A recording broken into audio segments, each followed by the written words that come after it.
Hail and well met, traveler. Welcome to the tavern. Did you know this is the place where more than half of the greatest adventures in history have begun? But before those adventurers took their first steps, they watched and calculated who would join their party. Why, look over there. There's a mighty barbarian from the Frozen Lands.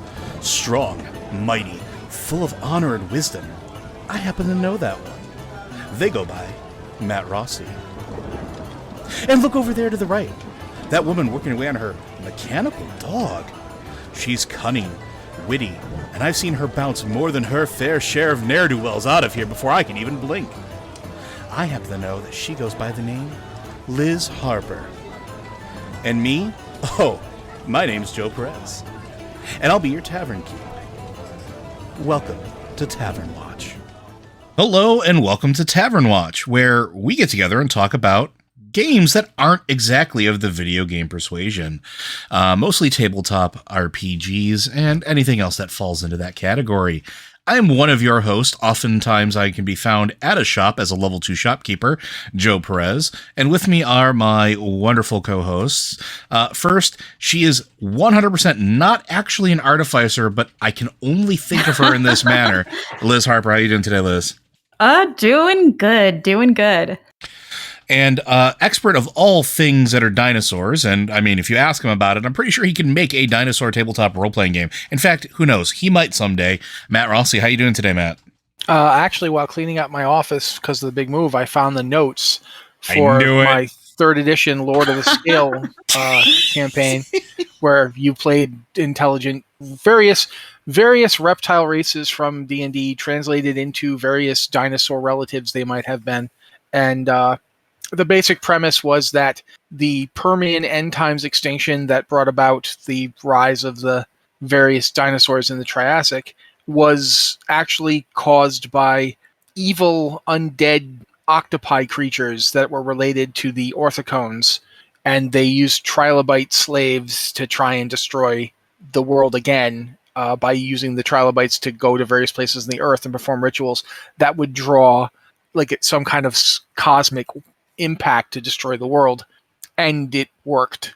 That's how the campaign ended. Like after about 12 sessions, the bad guys did it, and boom. Do I know my co-hosts, or do I know my co-hosts? I mean, I've talked about it before. It's not like it's a surprise, but I found the notes, so I'm like, ooh, it's got the maps and everything. Well, we're going to be talking about first some gaming news, a little bit of stuff that's going around right now, and then we're going to get into some broader topics. First, let's start with the news.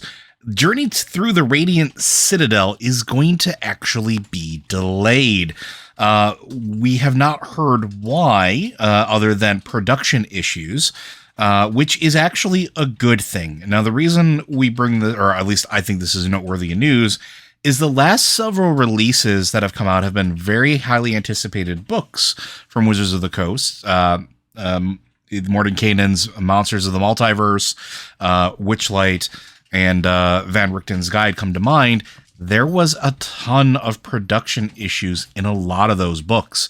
Several folks actually got copies that were printed incorrectly, had doubles of certain pages, missing other pages. There was a lot because they were rushing to meet demand. And now instead, it seems like they're actually listening to people. And instead of trying to rush it out, they might actually be taking their time to make sure that the product is whole and hale before it goes out. They did say, however, that this is not going to affect the Spelljammer release, which is also on the very near horizon. What do you guys think about this?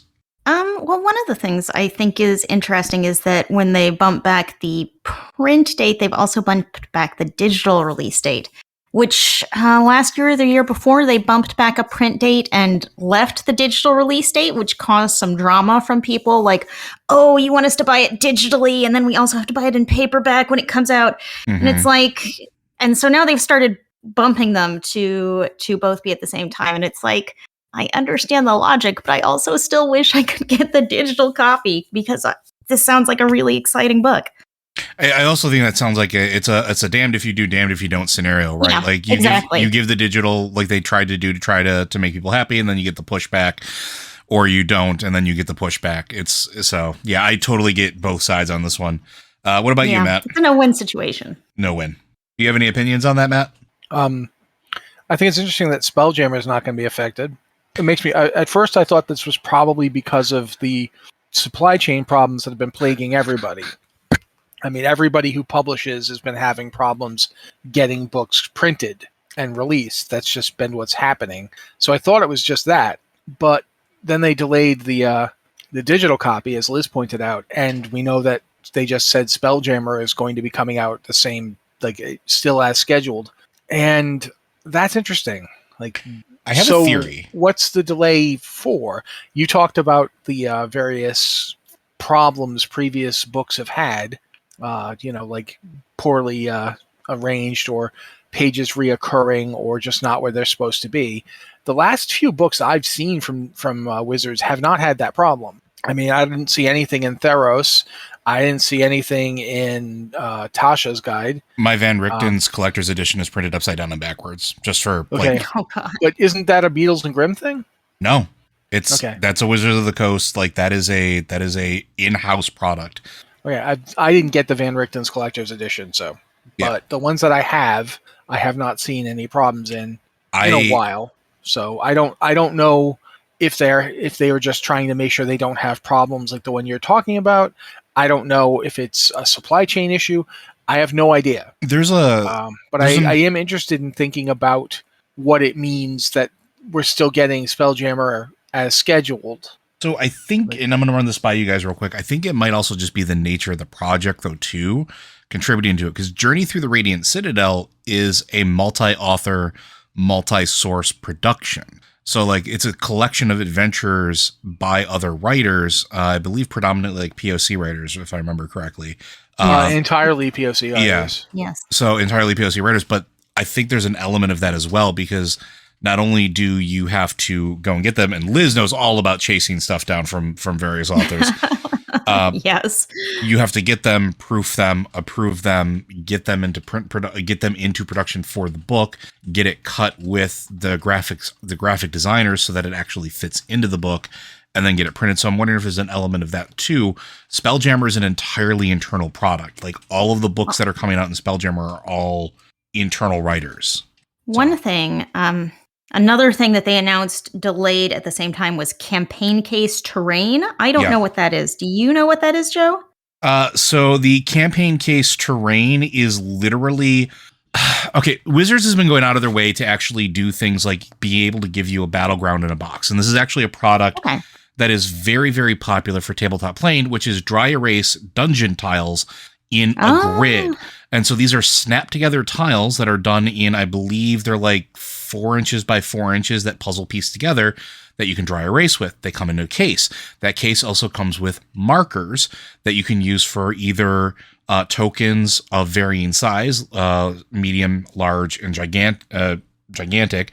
But it also comes with, I don't know if it's stickers, but they're like cardboard cutouts to put onto them. So we're talking like, you don't have to have Kobold minis. You literally just have like what look like poker chips with punch outs of kobolds that you can put on top of them that fit perfectly into this. So instead of doing something like I've done where you have to carry dungeon tiles everywhere, this is another option. It's also a little more compact than having to roll up a traditional dry erase map.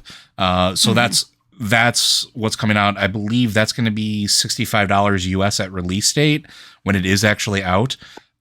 Which was supposed to come out in July. And now it's in August. Yeah. That's almost certainly got to be supply chain issues. That one has to be. All they said about any of these was due to production issues, they're delayed. Yeah. So that could mean a lot of things. Yeah. But I lean towards the supply chain. And the interesting thing is, that's not the only thing that's being delayed from Wizards recently either. And it's not just the Dungeons & Dragons side of the house. Because this is Dungeons & Dragons related, I threw it in here as well. I'm recently gotten back into Magic the Gathering as a thing. And what happened that pulled me back in is they put Forgotten Realms, Adventures in Forgotten Realms, as a set.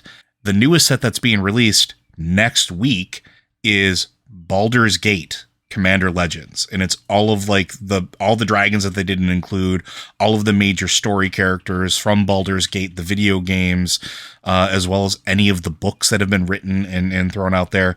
And it's one of the most looked for sets as far as like looked forward to. I've had more pre-orders for this at the shop than I have previous sets of Magic because, again, us Dungeons and Dragons folks, we're kind of here for it, especially when you have Minsk as a commander for a deck where you can literally throw boo at people and scream, go for the eyes. But that's also getting a slight delay. They're getting pre-release kits out, but most of the stuff, which are like boxes of draft boosters and multi-packs and things like that, are getting pushed out over the course of several weeks due to availability, and that is almost certainly supply chain as well.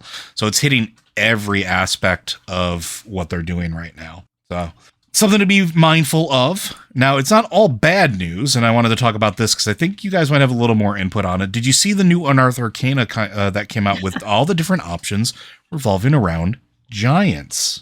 Yeah, yes, and Matt wrote 2,000 words on it, which I have not gotten around to editing all the way. But I bet, Matt, you have a couple things to say about this one? Well, yeah. Lay it on us, Matt.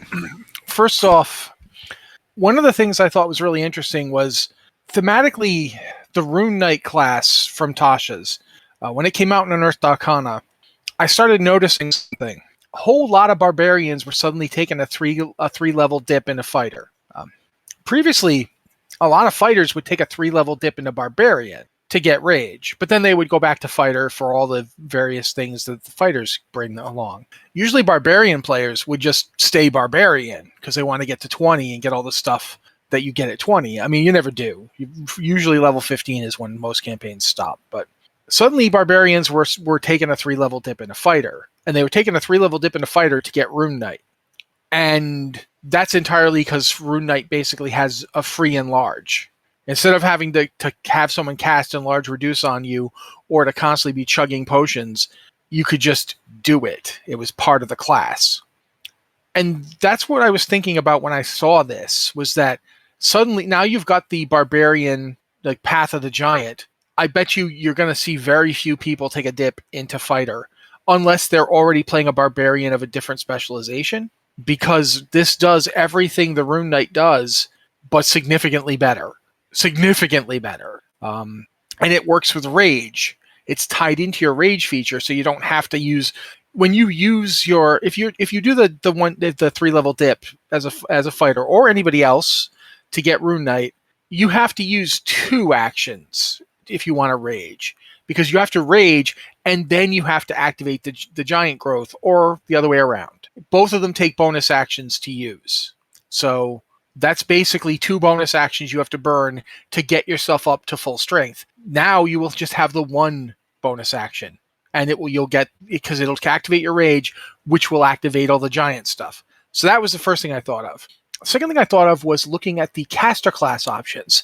The Druid one, the Druid of the Primeval. Circle of the Primeval, yeah. Yeah, Circle of the Primeval is, if I let it, would suck me into another 25-minute dinosaur discussion. Because you get this Primeval. It's very similar to the way the Drake Warden for the Ranger works. Because the Drake Warden, you have a Drake that you can just summon. And if it dies, you can just summon another one, as long as you've got summons left. This does the same thing with your wild shape. Instead of your wild shape changing you can summon like the primeval creature, which is got like a stat block in the Unearthed Arcana, and you can just skin it however you want. You can say it's anything. I think they specifically call for like Ankylosaurus and woolly rhinos in the text, don't they? Yeah, but you can say it's anything. They straight up say you can just say this is anything you want it to be. So it could be a really big, it could be like a medium-sized whatever, because they started medium, and then they get large, and then I think that level 14 you can make them huge, which is also cool. But it's a very good Druid subclass in terms of its design. It isn't so powerful that I think every Druid is going to pick it, but it's got some good options. It's a much better animal companion. And it's got the benefit of, actually the whole goes away, comes back. Because it's not a spell, if a certain kind of druid could really run amok here, because you can have this thing out. You don't have to concentrate on it. Then you could cast summons and summon a whole bunch of stuff. You could work really well with it. And it's a creative use of wild shape that isn't wild shape, which is something they've done with quite a few druid subclasses. Like there's the one with the astral body type one. I forget the name, but you know the one I'm talking about. And there's the spore druid, who is very much a different kind of use of wild shape. And there's the circle of wildfire, which is also you have a wildfire spirit that you kind of use in the same way, summoning them with a wild shape. Yeah, which I think is a really cool idea. Yeah, I think in future editions of D&D, they might change the name of wild shape to wild essence or something, and list that it can be used to turn yourself into a creature, but it can also be used for other features depending on your subclass, just because they've got so many of them now that don't use it. But all of that, those two were interesting, and I thought they fit the theme pretty well. But the one that surprised me was the Rune Wizard, the Rune Master Wizard, and it shouldn't surprise me, because Rune it's Crafter, not Rune. Rune Crafter Wizard. It shouldn't have surprised me because, I mean, runes are magical things. Of course, wizards would be interested in them. Well, this is a redo of something that has an existence since I want to say AD&D, right? There was an AD&D Rune Crafter, wasn't there? Something similar, but it is just the Rune Knight for wizards. Instead of being, you're not interested in going and punching people. So here's the rune aspect that we saw under the Rune Knight. It's that. It's just more of that and more options for it. There's. I'm not looking at the post I wrote right off the top of my head. So the thing I really remember from all of it, the really cool idea was that each spell could be modified by a rune that you would use as you cast the spell, and the only limit to this was your proficiency bonus, because you could only do it so many times per day based on your proficiency bonus. But you can use Arcane Recovery not just for spells. You can use it to get runes back. Mm-hmm. So you could modify even more stuff. And they have the life rune, the war rune, so forth, to modify your spells in certain ways. It's a really nice, flexible, interesting option that lacks some of the power of some of the other stuff, like the I want to say the Diviner, the ability to basically impose a dice roll on someone else is very strong. Yeah, the Diviner and Chronomancer are very strong when it comes to manipulating dice rolls, both yours and your allies as well as your enemies. But the cool thing about the rune stuff is that there's abilities you can do that kind of thing with. There's abilities where you can just buff somebody else. There's a lot of interesting options to this subclass that I really liked. The feats, I didn't see any feats that really made me go, ooh, I must have this. Not that they're bad or anything, but they just weren't they didn't immediately catch me the way that the subclasses did. And that could just be that I wasn't giving them enough attention. Well, I think some of them are a little, I don't want to say they're not lackluster, because Ember of the Fire. Sorry, go ahead. Go ahead. No, I was just going to say, the problem I had with them is that they've recently showed off some really interesting new feats and other UAs. Like in the Kryn one with the background feats that as you take them, as you go along, they get stronger. And these just felt like throwbacks. Kinda? Yeah. So that was my problem. That was what I noticed. So there's some aspects of some of these feats that I think is actually kind of interesting and give you some variety, because they're doing something that is, for lack of a better term, that I have been complaining about for a while. So I'll use this Ember of the Fire Giant. I'll use as an example here. So it has two different. It has a prerequisite of being 8th level. Its flavor text is: you've manifested the fiery combat emblematic of fire giants, granting you the following benefits. The first is sort of the lackluster portion of it, which is Born of Flame. You have resistance to fire damage. With the way that they've reworked racials recently, that's not that hard to get. You can take a modified tiefling for any template you have and have fire resistance. Here's where it gets interesting, at least to me, and all of these have something like this. Searing Ignition. When you take the attack action on your turn, you can replace one of your attacks with a magical burst of flame. That right there is something that they haven't done with a lot of class designs. Usually, feat features and class features are all or nothing. You have to replace all of your attacks in the action or none of them, which limits a lot of the damage output that fighters can do, which is why certain things like certain barbarian classes outpace fighters pretty drastically on like damage output and things like that. Something like this, however, lets somebody who has, let's say you have 3 attacks a turn, and 2 of your attacks are regular and 1 of your attacks is this. It gives a little more flavor. It's starting to creep towards more of, I don't want to say a cinematic feel, but I don't know how else to put it, where it's trying to give you more options in combat, because at the end of the day, combat's boring. Let's face it. D&D 5th edition combat takes forever, and we're going to be talking about this later, folks. Don't worry. It takes forever. It's oftentimes very, very boring. And when you're out of combat, if you're taken out or something happens to you, you don't have any more involvement until you're brought up or the combat's over and the party wipes. So they're trying to give you more engagement in between, or at least it looks like they're trying to actually look at that design space, which is actually something we've been asking for a while. Now I'm going to stop talking because I want to get Liz's take on these things. So have you looked at any of these additions yet, Liz?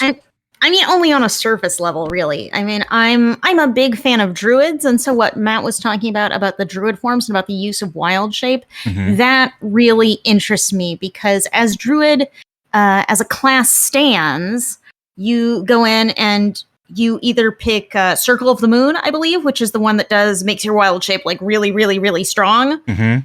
Or you're just kind of a generic caster, and also you can turn into an animal, but if you aren't Circle of the Moon, it takes a full action to turn into an animal form. And that really cuts down on what you can do in combat, because you could turn into an animal form, but that takes your full action and you can't do anything else. Whereas Circle of the Moon turns into an animal as a bonus action and then goes and claws people's face off, you know? So like, that's really exciting when you can do stuff like that. But it's always made it feel like Circle of the Moon is like the only druid subclass, because it's the only one that really takes good advantage of wild shape. And all of the other druids have wild shape, but you have to think creatively on how to utilize it, because it doesn't have, you know, kind of that obvious combat angle. You're going to want to stay out and cast spells and things, or you're going to want to stay out and so you can heal. Maybe you would use it out of combat to be something fast or something stealthy, but in combat, it's very hard to use. So I like that they're starting to think more about wild shape, and how would druids that aren't turning into animals all the time maybe use this, because otherwise it's this feature that has a lot less power and capability.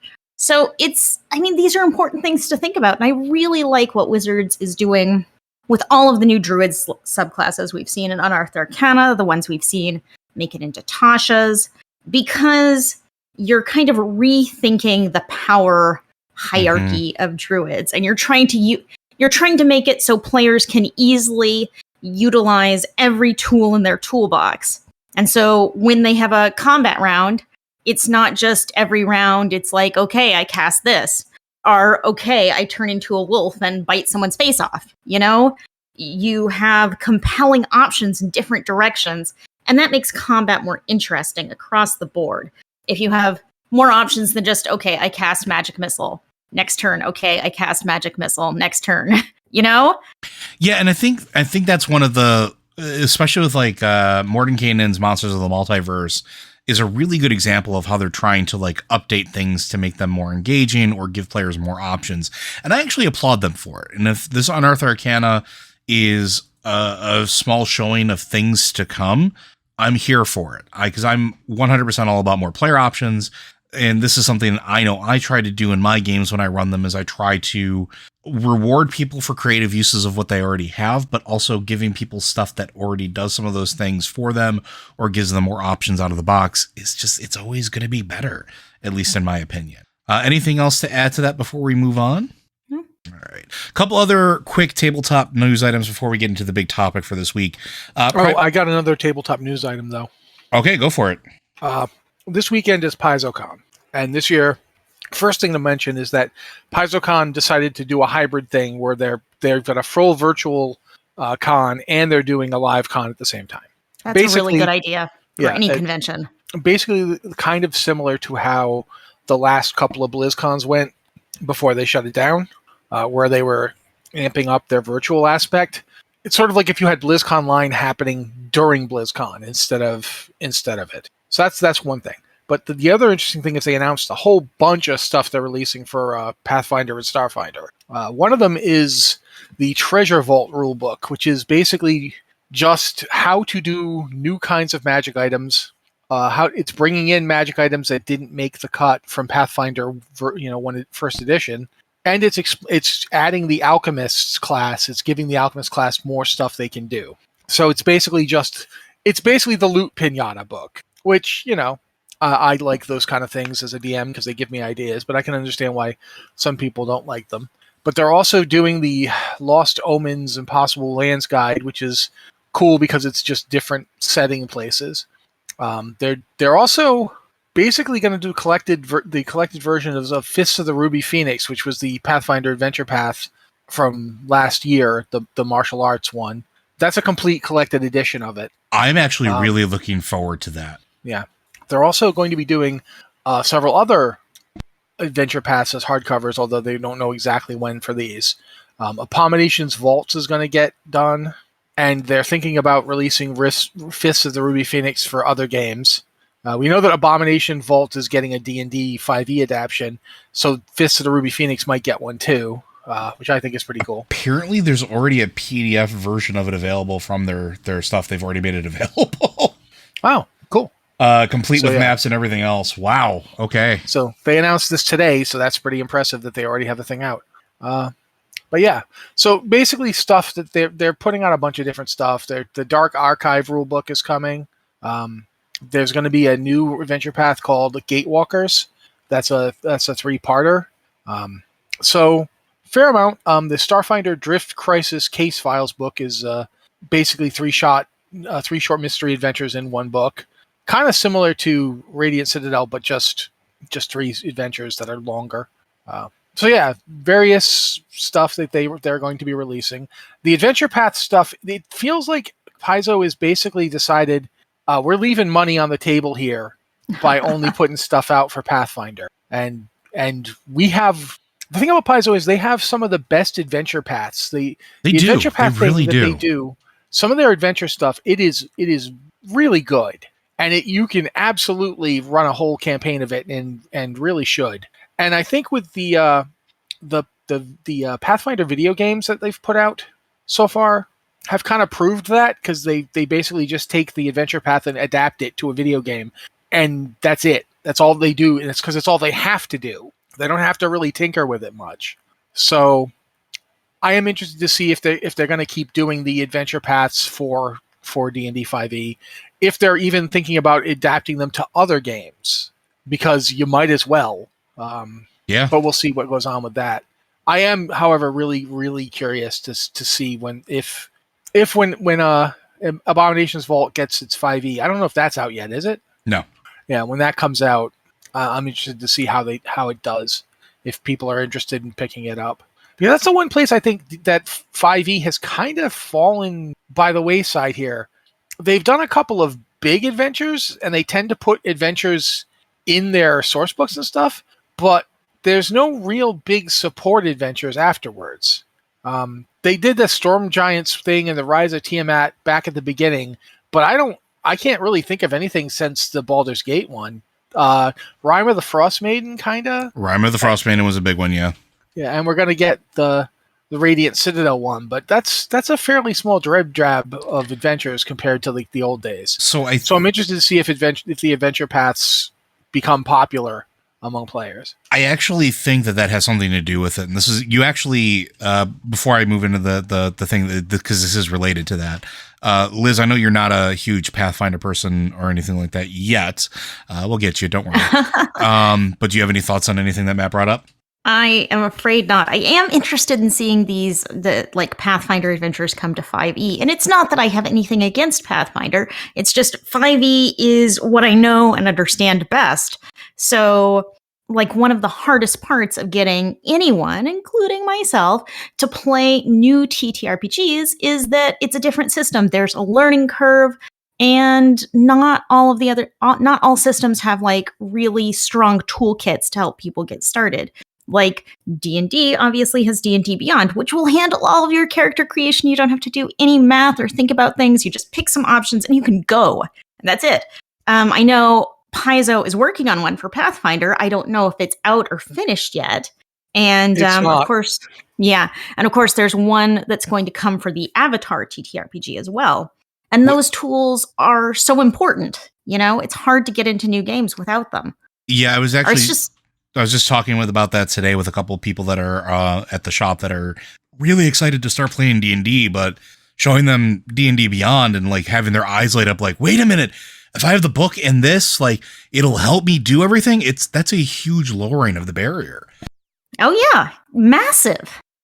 Now, to the adventure path portion of it, I think there might be a reason why they're doing campaign setting books and not necessarily full-done adventures recently, is because a lot of companies like Paizo, but not just Paizo, companies also like Privateer Press, have been pushing full-on adventure campaigns built into 5e, which is why essentially what they've been talking about is 5th edition is going to be the last edition essentially of Dungeons and Dragons. It's going to be 5th Eternal. Or whatever they're going to call it. They're going to tweak the rules a little bit, streamline everything to accommodate for the FAQs, do one more release, but then this is it. This is the framework we're going to have, which I'm okay with.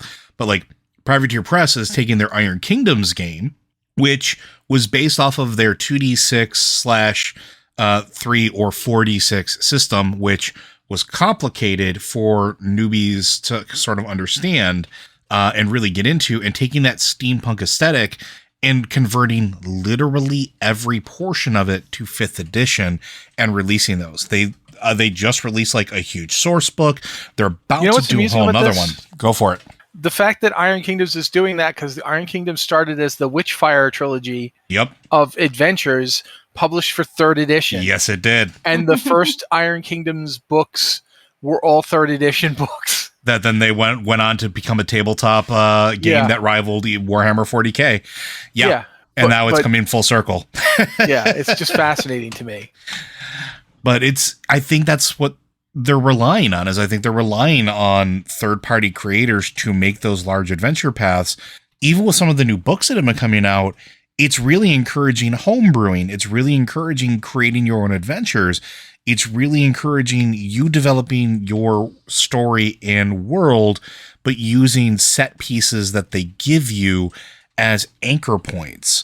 And I'm kind of here for that because I think that's good for newer DMs once they get comfortable with like something like a Candlekeep Mysteries or a Witchlight Carnival, where everything is sort of laid out for you. But as you start to see how the pieces click into place and start to understand how things work and how things ebb and flow, most people I know, their natural inclination is, okay, but I can borrow this from here and then do this, and then I can do this, and then I can do this. And then it becomes your own thing, not just reading from a book or a module. So I think they're relying on that more and more. And then outsiders that want to, or outside companies, third-party companies that want to bolt onto the 5th edition or D&D 5 Eternal, whatever we want to call it, they can have those big ones for folks that want to run something that isn't necessarily a full homebrew, and then they don't have to put the resources for it. They just continue making set pieces. So who knows? But I think there might be something to it. The other thing is with D&D is, you know, you can have a big published adventure and you can play off that big published adventure, but who knows what characters are going to do? They could take a wild right turn when you're trying to guide them to the left. Get kicked out of a carnival. But, you know, you can't predict the direction players are going to go. And so big published adventures are kind of, you know, it's kind of a linear story, and there are different ways to progress through them. But if your players go off if they take that sharp right turn and they get off book, you know, you have to do something either to bring them back into the story or, you know, so adventures are great, but they're also limited because they limit the directions you can take if you want to stay in the adventure. So, I mean, I think maybe it's a good idea that they don't publish too many like big grand adventures, because I know one of the problems we have had as a group who like to play TTRPGs is there are so many adventures out there, and we can't play all of them. Mm-hmm. There's only so Like, much time. We've been playing through Witchlight, but we've been doing that for months, and we have not gotten very far. Last game, we did a game last weekend, and Anna asked me, "So how long do you think we're gonna keep doing in this campaign?" And I'm like, "We're like in chapter 2 of the book, okay? So, I mean, to put it in perspective, the campaign that I've been playing in like podcast since 2017. Since 2017, we have 153 sessions under our belts. Like, it can go for a while. Like, these can take a while, even if it is a published adventure, even if you start with one of those. And they can go as long or as short as you want. When Matt says most campaigns fall apart at 15, it's not usually from lack of joy in the game. It's usually because, life. It's scheduling that's the hardest thing to do with D&D. Mm-hmm. But yeah, you need to be able to have things you can maybe slot into existing campaigns. A lot of what Wizards of the Coast seems to be doing now is that each of their adventures really introduces a new world, Mm-hmm. Like Van Richten's Guide really kind of built out the domains of dread and kind of consolidated this whole bank of lore over there. Wild Beyond the Witchlight did all of this stuff in the kind of set some ground rules for the Feywild. It's much more of a straightforward adventure, but it kind of built out this sort of Feywild content. And like each book kind of feels like it's sort of establishing a territory, if that makes sense. It's setting up a playground. It may be an adventure, but it's setting up new places you can have adventures. Well, that's why I said that they don't really do classic style adventures anymore, because a lot of their supposed adventures or collections of adventures feel like a campaign setting that's sort of sneaking itself in via some little adventures you can do. Theros comes to mind as one that it had an adventure in it, but it's very much a campaign setting. Oh yeah, and then you have like Witchlight and Van Richten's definitely kind of straddle that line. Van Richten's is more a source book than an adventure. Witchlight is more an adventure than a source book, but they both contain elements. Candlekeep is just a straight up bunch of adventures because it's in the Forgotten Realms. But it also introduces Candlekeep as something you can drop in. Yeah, absolutely. And you could put it in another world, no problem. I think that's just interesting in terms of the different approaches that we're going to see them taking. Because Spelljammer, in my opinion, Spelljammer is the book that is basically them saying, this is a campaign setting that can be any part of your campaign setting. If that makes sense. You were going to say something, Liz. I was going to say one of the interesting things about Candlekeep is that these are really easy to slot anywhere. And the book kind of stresses that, like, okay, these start at Candlekeep in the Forgotten Realms, but if you do something somewhere else, these start at a library or these end at a library. It can be any giant archive of knowledge, can be your source point.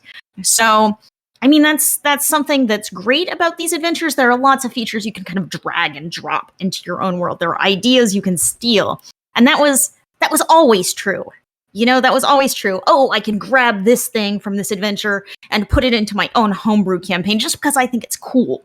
But it feels like they're really stressing that in the newer books. I think they really have been for a little bit now, too. Like, even when they started doing the multiple planes, like when they started bringing in things like Strixhaven and Theros, they're making it a point of, yes, you can do this entirely here, but like Strixhaven is a multiverse touching college. It's a university that spans the multiverse. It has its own plane, but it has ways to get there from literally everywhere. You guys remember when I ran a Theros game for the site, right? Yeah. I mean, when I did that, I actually didn't run a Theros game because I'd also had another book, The Odyssey of the Dragon Lords, which was, again, an adventure, but it was also a campaign setting. Mm-hmm. It wasn't a Wizards of the Coast book, but I took elements of that and I used them too. Because since they were both kind of Greek mythology inspired, it wasn't hard. They're like basically just, okay, this whole book is set on this island, so I'll just put that island right here in the ocean. And I was kind of hoping that campaign would keep going, but I don't think anybody was interested in doing any more of it, unfortunately. But I had more. I had a and lot we can only do so many things. That's the problem. Yeah. That's where we keep landing. So before we move on to the topic, which is I think going to be very interesting for everybody who listens to our live play podcast, the last thing I just wanted to throw out there for news was that the latest update for the Avatar tabletop role-playing game did come up, which was the Wan Shi Tong PDF and book release has been finalized. So the PDF's gone out to all of the backers, and the book is going to production. The interesting thing that I was going through a bunch of the old updates. We knew that there was a delay on this game being released previously due to paper shortages, and we were told that there was going to be a summer 22 release. I have not seen any other updates on release timing for backers getting their stuff. And as a store, which is also interesting because they were one of the few companies, Magpie Games, that did a retailer level, which the store I'm at did. We haven't gotten any word either on fulfillment. So I'm very curious if everything is still going according to plan, if it's still on point. But also, there were several other books besides the Wan Shi Tong and the core book that were supposed to be released as well with it, adventures that were supposed to come along that I don't think we've seen yet. So I'm very curious if it's going to get pushed back again or not. So it's just the supply chain out there is a mess. I mean, I wouldn't be surprised if it does get pushed back again. It isn't just a supply chain, though. Because if I understand how Avatar is working, yes, it's Magpie, but they had to hire quite a few other people. They had to reach out to freelancers. And it has to go through approval from Viacom as well. So I've worked on 2 professional products. One of them was the Book of Oblivion for Wraith, and the Book of Oblivion was super freelanced. It was only a couple of people who actually worked at Onyx Path were involved. The head of the project was a freelancer. Let's put it that way. I remember when I did my thing, I wrote it, I handed it in, I got a thing back saying, okay, we need you to do these things back to it, these format things. Did that, send it back again. Then for like months, it was just back and forth on the Slack channel of people like, needing extensions, needing to, okay, can someone write some of these because this person can't do it. It's just the nature of it. I ended up writing like a couple other things that I wasn't expecting to write just because the other people couldn't do it. And that kind of stuff adds up when your project goes from this little thing that you're going to do to people are throwing millions of dollars at you, and now you have to do all this stuff. Ramping up to the demands of the Kickstarter, I don't know that anybody could be ready for that. No, it was ridiculous. We talked about that when we talked with Brandon Conway. Like it was unexpected. And the problem with that kind of thing is it takes time to ramp up to things. I think one of the examples that's not from TTRPGs actually goes back to video games, but when the people at Blizzard decided they were going to put more people on the World of Warcraft team for Warlords of Draenor, it didn't make Warlords of Draenor come out any faster. In fact, it took longer because part of the time you were spending training people. And with freelancers working on a game project, you're constantly coming into a new system that you don't know anything about, and you have to learn it really fast. So I think that's going to be an issue. I don't know if it will delay it, but I definitely think that's got to be part of the problem that they're having is now we have to do all this other stuff that we didn't have to do before because we decided to keep putting stuff on there and they just kept giving us money. So now we have in a way, it's like it's your own fault because you're like, yeah, this won't happen because there's no way it's gonna. We got $1 million. Oh, okay. Well, we'll do this thing about this era, and nope, already smashed that goal. Okay, what about oh no, they've already gone past that.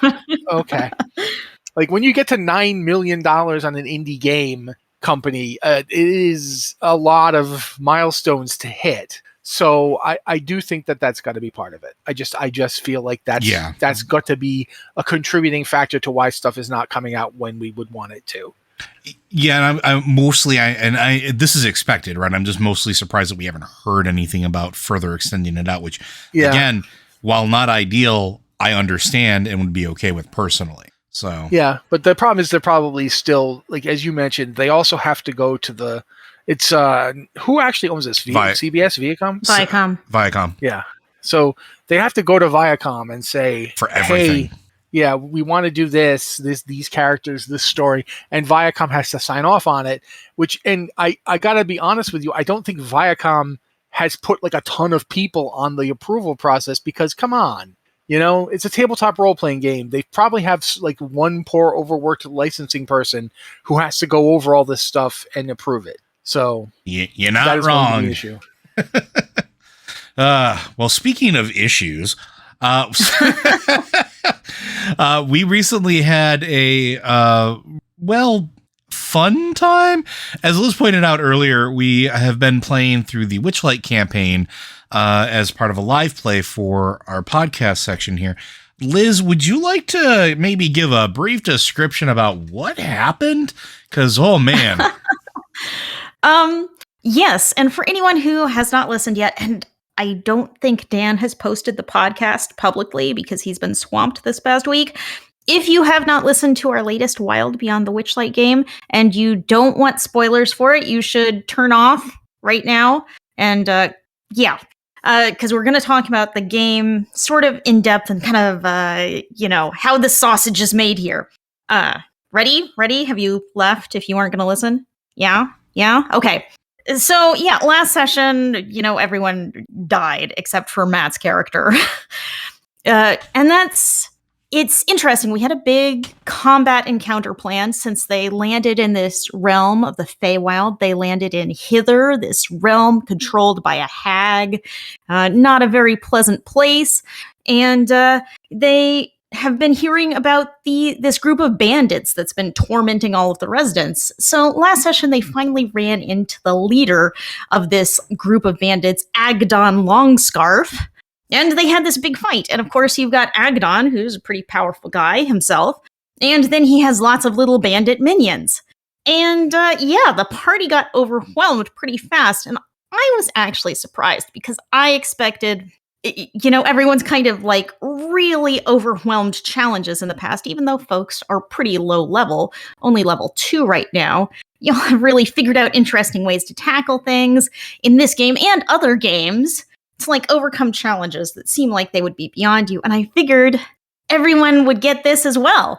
And in fact, I kind of lowered the difficulty of the combat because I was worried everyone was getting beat up too much and it wasn't that much fun.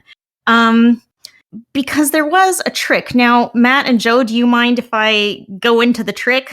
No, go for it. Do you not want to know this? Go for it. I think I figured it out, I think. So I'm pretty sure. You guessed it, like when we were trying to do it at the point where it was too late to try and do it. And plus, let's be honest, dice rolls were not in our favor in that. Dice rolls were not in our favor. I was rolling really well, and y'all were not rolling really well.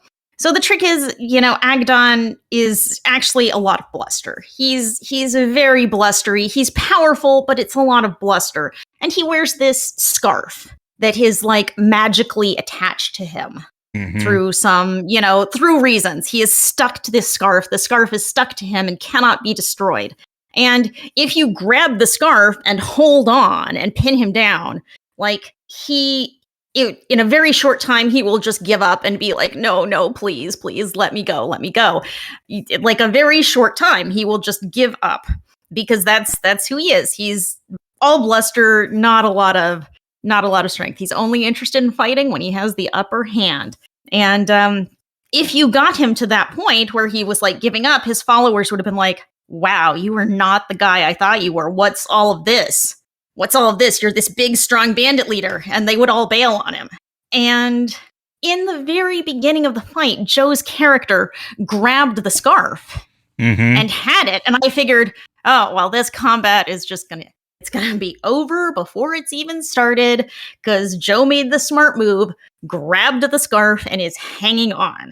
But then Joe decided to let the scarf go to attack. I didn't have a choice. Because what happened?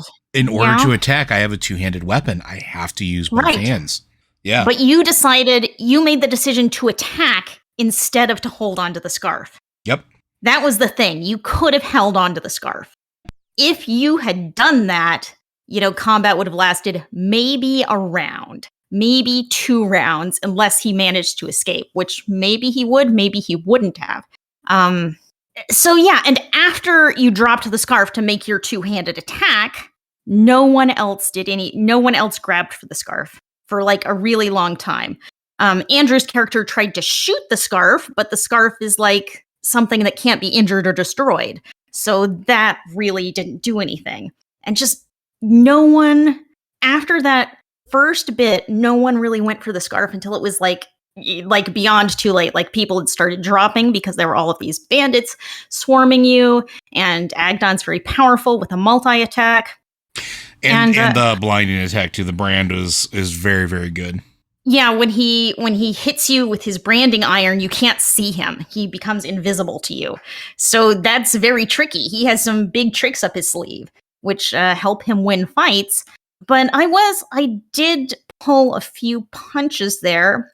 And so what I'm interested from the two of you is, was it right to pull punches and give you a better chance when it turned out, oh, this is going to be a real big combat encounter? Or should I have pushed things and made it end faster, especially when people started dropping? Like, one of the things was Agdon's attack was 3d6, and he could do 2 of them around. And pretty quickly, I'd roll 3d6 and take the lower 2, and that was it. So it was not immediately overwhelming, and it was still pretty overwhelming because I was rolling really well. Also, he was supposed to have 2 groups of bandits in boats that would come up and join him. And I only did 1. And I also made all of the bandits check to see if they could climb up onto this platform you were on to attack you. And a lot of them stayed out of the fight for a long time because I was rolling very badly on those checks. But so what do y'all think? Is it right to pull punches and give the party a better chance? Is it right to change the encounter on the fly to maybe make it less overwhelming? Or, especially in this case, there is completely a path out of here that does not involve everyone dying. No one died. So the party was fine. Either they won and it was fine, or they lost and they have a different set of challenges in front of them. So here's my question. Should I have been pulling punches? Should I have pulled more punches so you had a more even fight? Or should I have gone all in and just maybe ended the encounter more quickly? What do y'all think? Let's start with Matt, who was the only one to get away in that encounter. I was going to say Matt hid. Matt's character escaped because she hid and got away and kept an eye on everyone from a distance. Honestly, I was thinking about bailing a lot earlier. Yeah, so was because I was watching the fight and thinking to myself, okay, we're not really we've got one good combatant, and then my character who's a bard and therefore is okay at everything, but isn't like a frontline anything. Like, you don't want a bard as your brawler. You don't want a bard as your primary magical damage, and you don't want a bard as your healer, but they can do all that, just not as well. So I was watching it, and I realized pretty quickly that we were messing up because we all targeted Agadon and didn't do anything to the mooks. And the mooks were the one who were taking everybody out, because nobody had enough hit points to take any more than one hit from them. So we were laser focused on Scarf Guy, and we probably should have spent a little time dealing with those guys. That was our problem number 1, in my opinion. See. Well, okay, let me point out a fact here. You had him down to 5 hit points. Yeah, but we weren't. If you'd gotten him down, the fight would have, bandits would have been like, "Oh." It didn't feel like we were actually hitting him. Yeah. The feeling wasn't that we were actually doing anything. Yeah. So I was thinking about taking off. He took half damage from. He could use a reaction to take half damage from any attack once a round. Yeah, he had I forgot what it was called. I called it out, but yeah, he has that reaction is annoying. Like Uncanny Dodge or something. That's it. Yeah, he did. That's it. So I don't think you need to necessarily do anything differently. I don't think that the situation has to be responded to as it is unfolding. Right. Mm-hmm. And if you'd rolled differently, like if you'd been rolling terrible and we'd all been rolling well, that fight would have been over a lot faster. Mm-hmm. It is part of the game that the dice control how things go. Yep. That being said, I have no moral qualms with doing any of that stuff. I'm more than willing to make a fight easier or pull punches so I don't kill players, because it is super easy to kill players and I always feel like it's not necessary. I'm also willing to make a fight get harder in the middle of a combat if the party is just shellacking it. I will make up a lair action on the spot. Suddenly people drop from trees. I'll do whatever. It all depends on. Or you were fighting an illusion all along, and here's the real guy, or something. Yeah. Yeah. I mean, the reason that I'm okay with that kind of thing is because it's all about, how is this encounter going? How are they like, do they look like they're having fun, or do they sound like they're having fun? Or do you get the sense that they've already checked out? A lot of times the problem with the party is you get to a certain point and the party checks out. They're like, okay, this is basically over. One of the reasons I'm unconscious for 10 rounds of combat and there's nothing I can do. I decided to run because I felt like, okay, if I can actually get away from these people, I can follow them and get the party out. And it's not a victory or anything, but it's like, Liz this may be a good one for Liz. I'm pretty sure you read all the old X-Men stuff. A lot of it, yeah. Yeah. Do you remember the Hellfire Club story where Wolverine gets knocked into the sewers? Yeah. I was imagining like Hippolyta as Wolverine, and she's like, "Okay, I lost. They beat me, but now it's round 2. Now I got to go get everybody out, and we now know how to do this." So yeah, that was basically my thinking. I wasn't trying to win or prolong anything. I knew we were done. When it was just me, I knew, this is over. I can't beat all these people. And he came right after me, and I knew he was gonna, and he hit me with the brand to blind me. And I'm like, I don't care if I can see you. I'm not going to be looking for you. Like, jump off into the mud. But if not for that really good stealth check, that wouldn't have worked. I managed to hide, but only because that's all I did. And, I did it in the mud. I didn't try to take any action to get out of it. I think it's, it's situational. It's always based on what the situation is. If we were utterly destroying them in no time at all, you'd have been well within your rights to bring the full force of the encounter to bay. If literally everybody dropped in one round, which they almost did, it was a few rounds. Then you can say, okay, I'm just going to lighten up on this because this guy does way more damage than I was expecting, and this will be over too fast. Yeah. That's all fine. It all depends on are the party having fun. Sometimes it's better to just move it along because they're not. That's the big thing right there, and that's what my takeaway from anything really is everybody at the table, including the dungeon master, having fun? Encounters should be mercurial. Right? You can design something on paper and things could line up perfectly. You could have a party of 4 level 2s in a CR2 encounter that on paper is even, but it can hard skew one way or another because at the end of the day, it's a dice game and you need to be able to make adjustments on the fly. If everybody is housing the encounter and they're having fun doing it, do you need to make it harder? Are you having fun? Is everybody having fun? No. If everybody but one person's having fun because they're like, this is too easy, or you're not having fun, make it a little bit harder. If the encounter is completely housing the party and everybody at the table starting to get quiet and not having a good time because they can't interact, flubbing dice is a time-honored tradition, right? And that's not just the dice. It's the encounter. It's what happens in the encounter, how the NPCs react, or whatever it is. Like, pivoting and having different challenges is fine. But as long as everybody at the end of the day is having a good time, that's the only thing that matters. I've had encounters where I've designed them to be pushover encounters where the encounter happens, the party is supposed to walk through it, and then dice happen. And my little tiny goblin, 1v5s an entire party because dice just run in its favor. And sometimes that can be a little bit fun, but also I'm not a bug of having that goblin go, oh, I'm going to go run away now or end the encounter and move on to something else. And yeah, I mean, pulling punches, I think that's the wrong way to look at it. You are ensuring that everybody is having a good time in the pastime. Same thing with flubbing dice. If you roll 10 natural 20s in a row, which can happen. You know, I mean, every time you roll a 20-sided die, you have a 5% chance of critting. Do you maybe say that it's not for the sake of it? Do you, or to make it a little more balanced? Sure, absolutely, I've done that. It's how everything, at the end of the day, how you feel about it. You know, an easy way to tell if I'm probably doing that? Instead of telling you what I rolled, I ask you what your armor class is. Yeah, no, 100%. Because I know what your armor class is after a couple rounds. Yeah, 100%.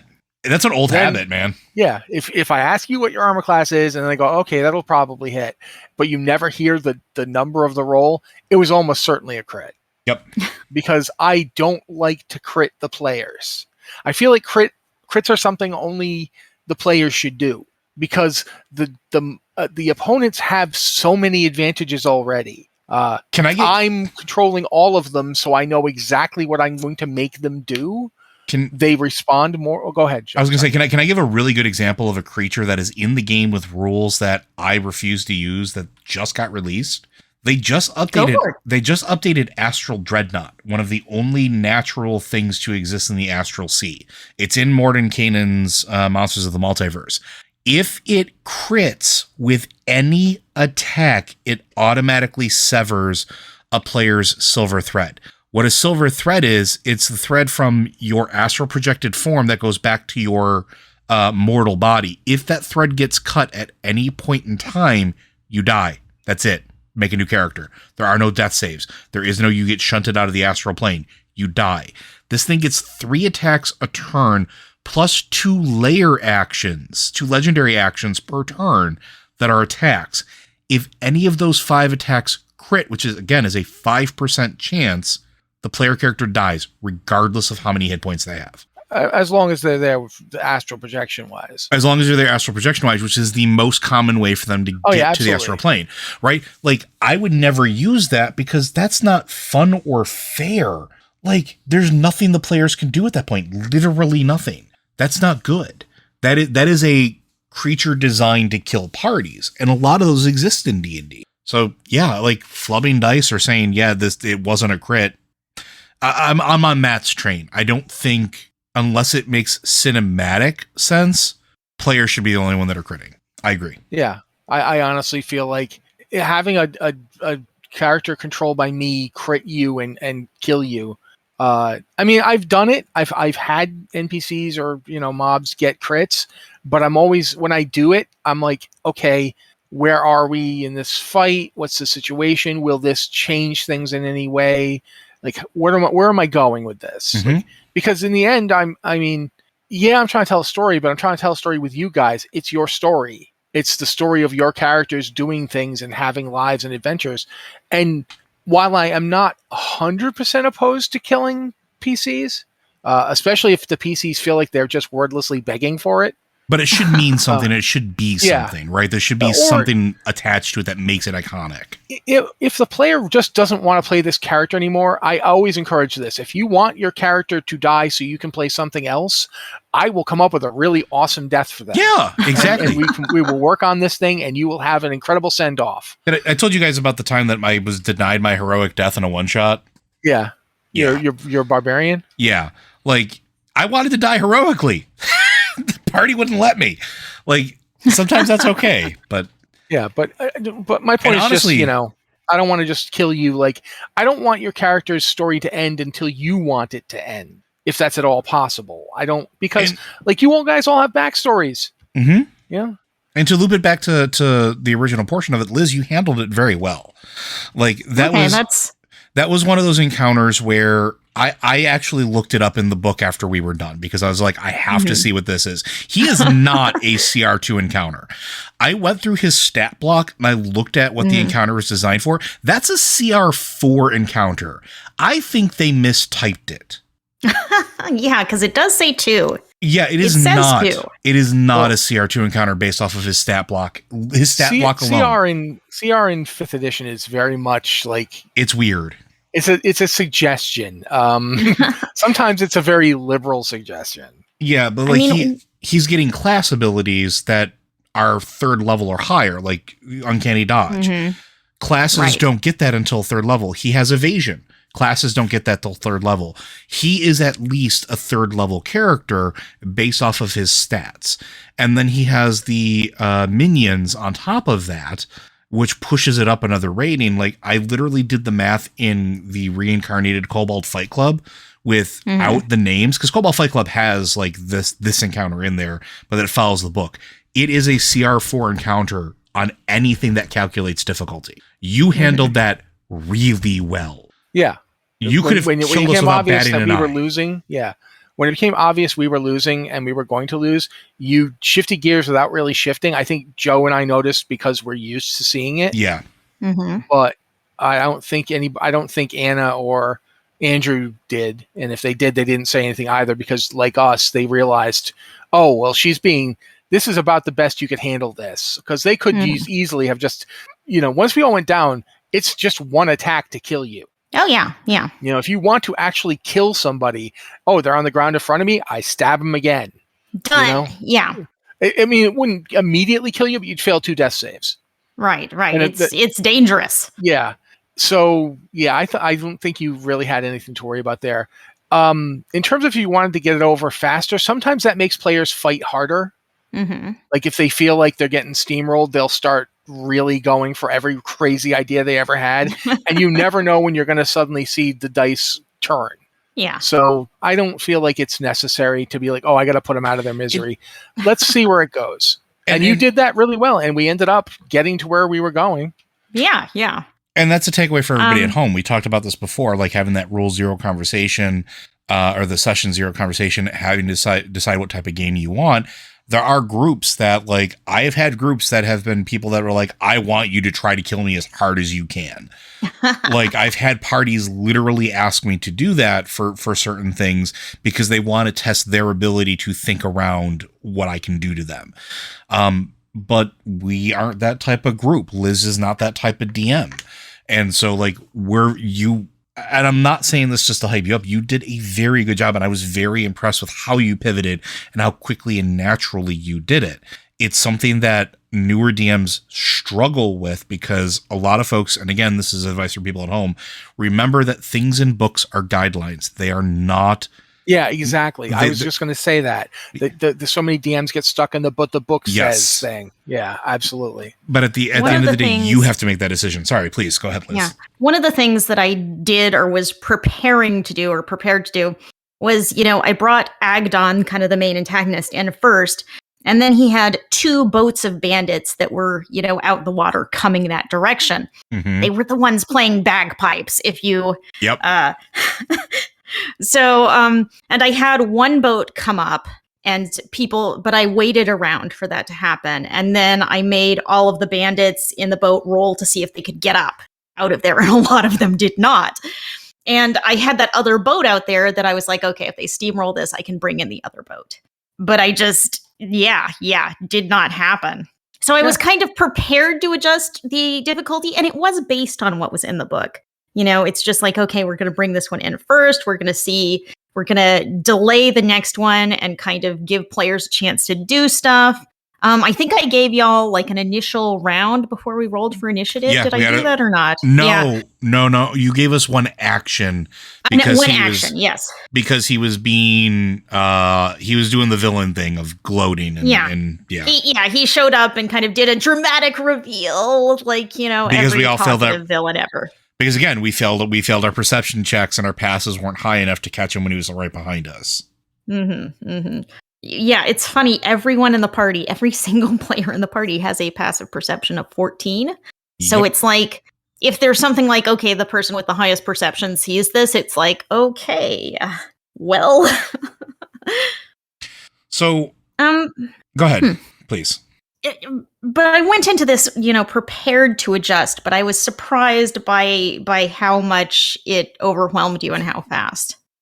And unfortunately, that's sort of the nature of any game that involves dice, right? Yeah, true. And again, like the encounter, I think the encounter is mislabeled as far as this challenge rating goes. And I think that's going to hurt a lot of groups. And I'm actually curious out there, if you are a listener and you've played through this and you did encounter our little bunny bandit friend. What level did you encounter it at, and what was your experience with the encounter? I'm very curious. Yeah, level 2 is an interesting level where you feel like, oh, wow, I gained a level. I've got all this new stuff. And then you actually get out there like, oh, no, I'm still pretty weak. Okay. See, as written, you should only be level 2 for this encounter. You would not get another level until the end of this chapter after you confront the hag. So, yeah, this is written for level 2 characters. And there is a path to go down if you're beaten or you're not beaten. But I don't get a good feel as to which way it's going to go, except the encounter as written is very hard because you're supposed to be immediately confronted by Agdon and like 3, 4, 8 bandits. Yeah, that's varying what I'm saying. Skill levels. Like, and the bandits are all essentially level 1-ish, like comparatively on paper. But like even then, it's an interesting thing. If you ever use the calculator on D&D Beyond, one of the things that happens is, say you put you have a group of like CR, like your party's level 7, let's say, and you put one CR7 boss against them. Now the fight's considered to be okay. It's good challenge. Put 2 level 1 mooks into that fight, and now it it's tips deadly. the balance. Yeah. Yeah, numbers in the game matter. Just by being there, they make you. They give him more effective actions. It changes everything. It's really fascinating how quickly that fight will go deadly. Well, it's a lot about action economy too, because players can do multiple things in their turns, and a lot of little monsters can do one thing per turn. So if you have a party versus one monster, even if it's a really super high level monster, the party can do so much every round that sometimes you can overwhelm a much more powerful opponent. But if you array like a half dozen little mooks out there, sometimes that can be overwhelming because they have so many actions around. I found and this one was hard because you had one kind of main antagonist, but you also had potentially 8 small things that could be like wailing away on everyone at the same time, and that could be really tough. I think one of the things that I'm really hoping future encounter design actually considers, and Matt and I have talked about this before, I know we have, and I'm pretty sure we have with you as well, is the idea of having either legendary or layer actions with much lower CR monsters to get people used to them, but also give those encounters more options, because a CR2 encounter like this with all of those minions is super deadly. But if you had none of those minions, but they could take, because you're talking about action economy, for those of you at home, if you don't play D&D, first of all, why are you listening to this? But welcome. But you get your regular action, a move action, and a bonus action, as well as an object interaction on each of your player turns. Technically, NPCs can do those things as well, but until you start getting into higher encounters, that's all they can do. So if you have 5 people of equal level, one of them is the villain or encounter, they get 4 potential actions a turn against 20 potential actions a turn. That is problematic. And as you get higher level, you get more and more options, like using your bonus action to cast spells and such like that, which is why they introduce layer actions and legendary actions. But doing something like introducing layer actions earlier gives you more things to react to with players that you can balance out against without adding more minions. It really is, the more numbers you have, the deadlier combat gets in Dungeons and Dragons. And this is a problem that they've called out specifically multiple times. If you go to any of their official streams, if you listen to their official podcasts when they talk about their encounter designs, you'll notice that a lot of the books that are coming out, a lot of the boss fights now don't involve a lot of high number minions. And that's because they are cognizant of the fact that even if you were to throw, let's say 10 level 10 NPCs at a 4-person party of level 20 characters, those level 20 characters are more than likely going to lose because they can only target and affect so many things at once. It's an interesting problem with the game. And I put it in here as economy of scale, and that's really what it is. The larger the scale of the encounter, the more deadly it is. So if you can reduce the scale of the encounter, but increase the options available in an encounter, you have a better chance of balancing it out. And that's something I try to do a lot with my homegrown stuff. I don't know if you do that as well, Matt. I don't know how to explain what I do. My encounter design is very much it's like, what do I think would be cool? Is really what it comes down to. If you look back at the Riaton game we did, I did fights where I knew you were all going to die. Mm-hmm. Like, if I didn't, I designed this fight and put all the stuff in, and then I'm like, okay, now I have to put in some stuff for the players, or this is going to be over in like 4 rounds. The one time that I really let it go was the weird one we did where I gave you guys characters to play. Yeah. And we went into the volcano. I knew you were going to die at the end of that. I didn't even bother. Like, I don't think we even bothered to role play it. I just cut. Like, after he killed one of you, I just cut. And then I later on had some of the people survive and show up and be like, oh yeah, this dragon god monster thing killed us. Because, yeah, I my encounters are really all about, like, what weird thing can I do and what weird thing will happen. Like, when Joe befriends a giant ape, or like, will Mitch befriend a giant dragon god. I didn't know that was coming. Like, I really thought the fight that we went into where Mitch piloted the giant dragon and it was basically like a video game vehicle section, that was originally going to be the bunch of you on top of the dragon, attacking it while it attacked the forces of good, for lack of a better word. And then it morphed into that because Mitch made friends with it. So yeah, I don't approach encounter design in a very systematic way. It's very much more along the lines of, I think it would be really cool if there were like 16 like monsters here, but I don't want to kill the party, so there's an orb they can click on that will blow half the monsters up. That kind of thing, Like the last fight you guys had, essentially it was one thing, but it was like one thing that had like 6 different layer actions because it had these pillars up, and you guys just did a really good job of keeping its attention focused away from your more vulnerable people and killing the things as they came. It was just a really good encounter for you. So yeah, I'm not really the greatest person to talk on that one, I think. One thing that I think would be interesting for, like, in published books, I kind of had some ideas on how to make this encounter harder if I needed to, or easier if I needed to, by holding back some of the mobs that were supposed to be in it. But what if published books, when there's an encounter, said, okay, if the party is wailing through this, bring in like the second group of bandits who just took longer to get here. Or if the party is having trouble, never bring in that second group of bandits. Things like that. Well, Adventures actually do that. I remember there's a module called the Lost City. Mm-hmm. It's a really old module. This goes back to, I think it's like 1980, 81. But I remember in it, like, it's a module that's set up around exploring an ancient city. And there are several encounters where they're like, if the party is being overwhelmed, either allow them to retreat through door X whatever, or present them with allies from, the various groups they've met along the way.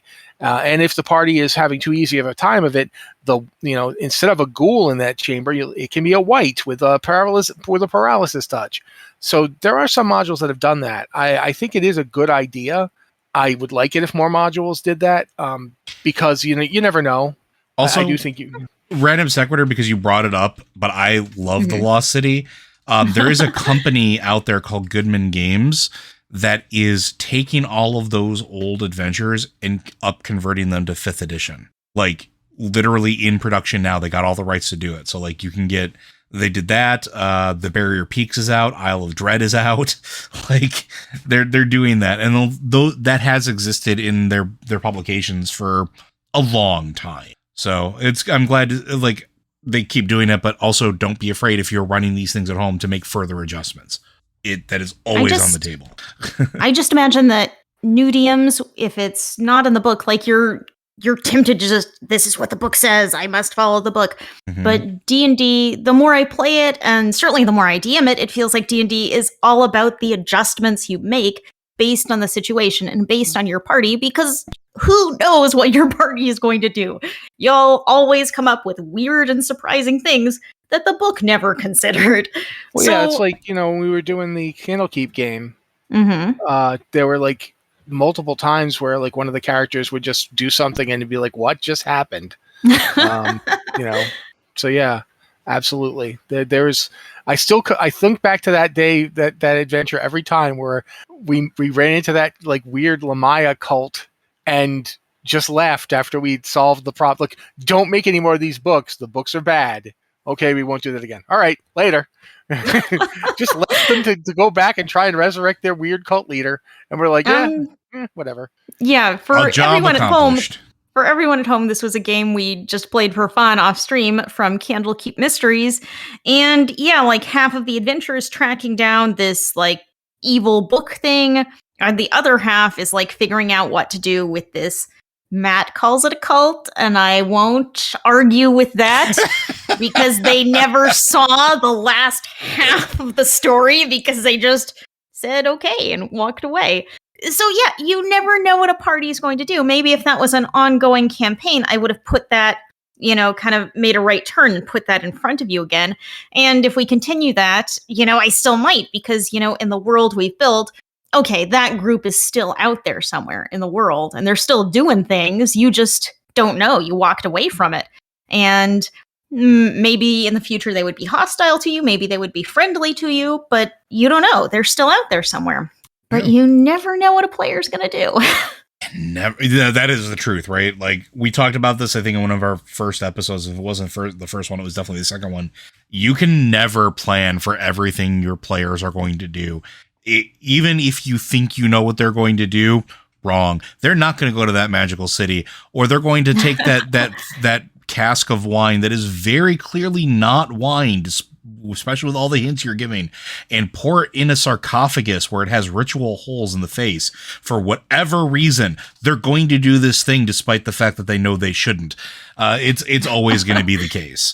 Like, it's it's like you can put a group of kobolds in the basement, but you can't make the players, murder them. Well, that's the other rule. Them. If you put a small NPC that is originally a combatant for the party, they will adopt it invariably. That one's written in stone. That's a cosmic law. Yeah, but that's one. You guys adopted like 40. It's your fault. You made them cute.